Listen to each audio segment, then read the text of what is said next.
Welcome to the Bourbon Experience. My name's Austin. Today I'm reviewing the 2024 Makers Mark Cellar Aged against the 2023 Cellar.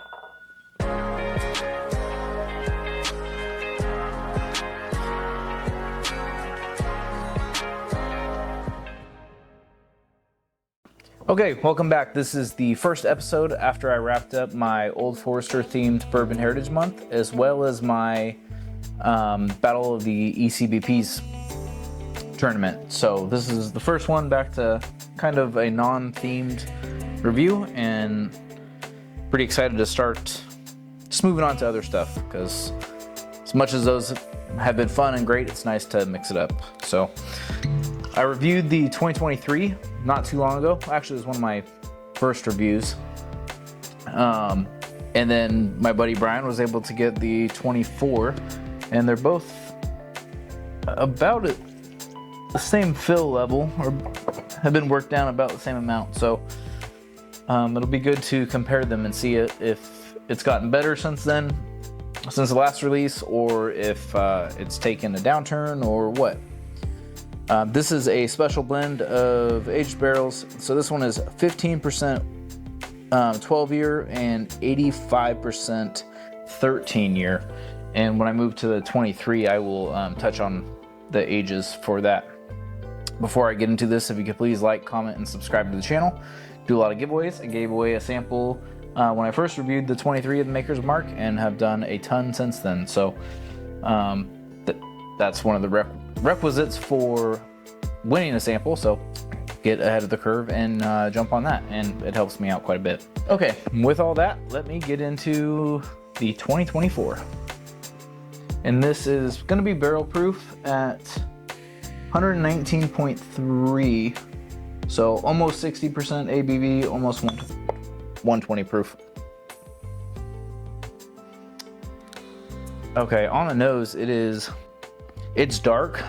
There's kind of a red fruit thing in here though, almost like a red licorice type of thing. I'll put that here, kind of nice color. Maybe some kind of drying oak, maybe like just a tinge of butterscotch, and then red licorice, or maybe even like a bubble gum, a little bit of that. Pretty good nose. Let me get into it. Interesting.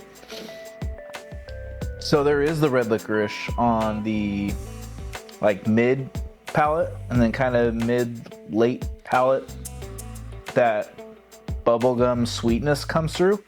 I get kind of more of the chocolate right up front, but on the finish, I'm getting something that I've heard described on other channels about Maker's Mark, of this like sour milk dairy thing, and I've never really noticed it, I guess I could say, in other Maker's Mark, but on like the finish, I'm getting this sour milk dairy note. Yeah, chocolate, oak, red licorice, red fruit, bubblegum. It's a little bit drying on the finish with that oak, but that sour milk thing's kind of funny. All right, let me move on to the 23. And if you saw this 23 review or remember it or whatever, I wasn't super impressed.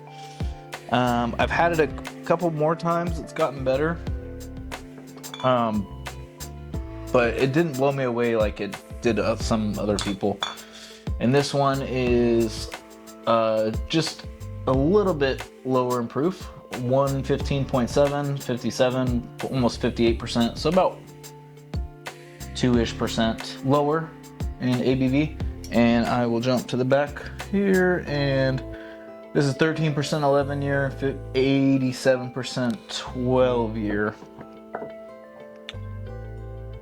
And that's 15% 12 and 85 13. Yeah, so the 2024 seems to be a little bit older, but not like a crazy amount. Okay, the nose on this is immediately more floral, like almost noses as a different whiskey floral. Same Maker's Mark, same cellar aged, different year. This almost tastes like, or noses like a different distillery, almost. Yeah, it's floral. It's dark, oak, chocolate, maybe like the faintest hint of a coffee. But I mean, like it's got those like dark notes, but that floral thing really pops out, which the 24 did not have.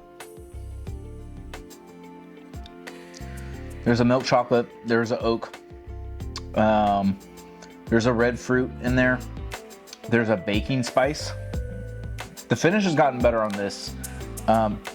Historically, what I didn't like about the finish on this is that it would get pretty drying. Yeah, a little bit of a caramel, some baking spices, some oak, some red fruit. This is really nice. There's even like some vanilla in here now. A little bit of caramel, but I mean, that's probably the most obvious note that you'll get in bourbon. It's caramel and vanilla. There is some vanilla in there. The caramel's faint. It's in there, and it's not a dark caramel. It's not a burnt caramel. It's like a light, almost salted caramel, and it's pretty faint. It's not a primary note by any means. So there we have that. That's the 2023 versus the 2024. Oh, I guess I don't even know if I landed on my favorite. I prefer the 23. Pretty clear cut.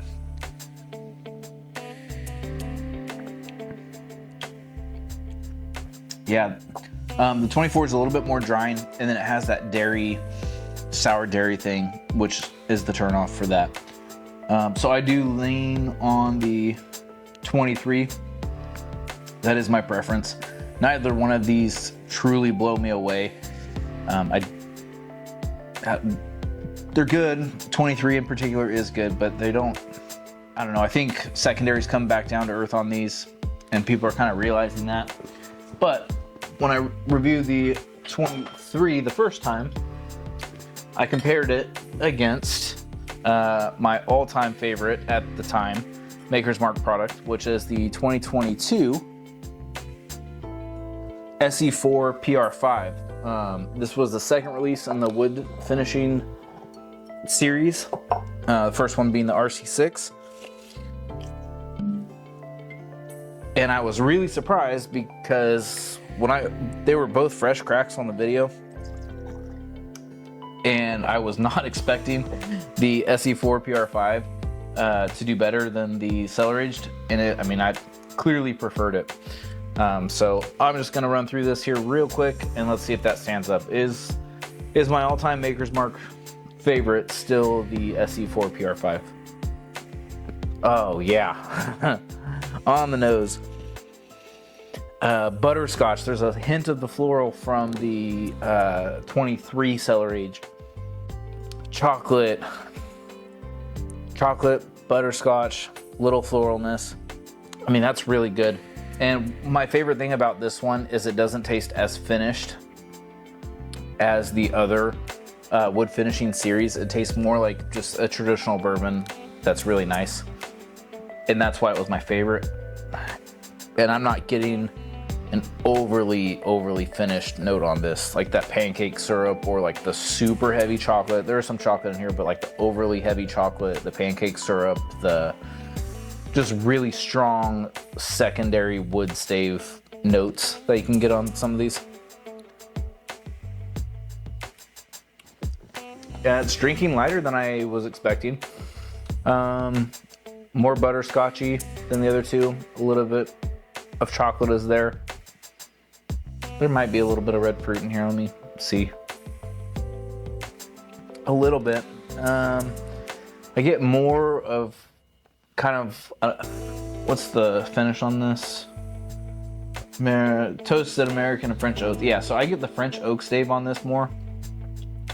And it says, barrel finish for amplified notes of vanilla, baking spices, and creamy caramel. And I remember mentioning it, and then when I did the last review, and then I looked at that, and it was kind of spot on what I was getting. So that all stands up. It's still the same. Yep. The king reigns supreme. Nothing changed here. I like the 23 more than I like the 24 Cellar Aged. Still, my all-time favorite Maker's Mark is going to be the 2020 release SE4 PR5. Nothing too surprising, although I expected the 24 to maybe be better than the 23 Cellar Aged. If you're going to seek out and spend money on a Maker's Mark product and you haven't had this one, I would recommend this being the one. You're going to get it for half the amount as you will a Cellar Aged. And in my humble opinion, I think it is better, better than both of them. So with that, that's where I'm going to leave it. As always, the bourbon experience is all about good pours and great times with whoever you're with. Whiskey meant to be enjoyed, so crack those bottles. Cheers.